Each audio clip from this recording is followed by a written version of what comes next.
So we've got Brett Petty here at the Gold Buckle Campdraft at Willinga, in charge of livestock and producing 1,800 head of Hereford cattle here for the Campdraft. It's all well to have riders and horses, but probably one of the biggest things about a Campdraft is good cattle. So tell us a bit about how these cattle end up here in the Campdraft. We purchased them in early January down at the weaning sales at Hamilton, Victoria, and then we sort of follow the weaner circuit and end up in the mountain cattle sales in Victoria in April. All the cattle are purchased by our livestock agent Pat Cleary. They come back to Hillview at Murray and Bateman, where we handle them with horses and dogs. When we get a handle on them, they just go on the pasture and we just ride through them once a week or so. And then we, as the Campdraft nears, we get numbers to what we want for the entries, and then we get them all together and then truck them down here.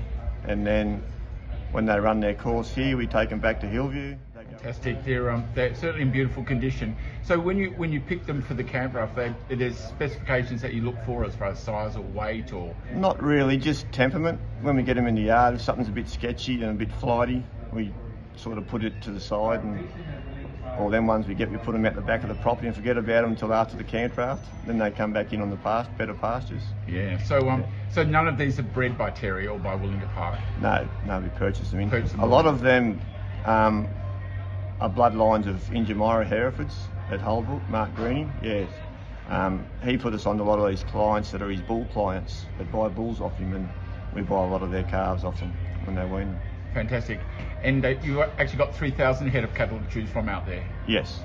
Yeah. It's amazing. We carry a few of the lighter ones over from last year that didn't make weight, so they'll go in the next month or so. They're around at 600 kilos. What are these ones here about, roughly? They'd, over an average, they'd average around 370, 380 kilos. Fantastic, Brett. They look absolutely magnificent, and they're beautifully handled, and they're so good for the job, and everyone just appreciates good cattle. Very good. Thanks so much for your time. No worries, thanks, Rod.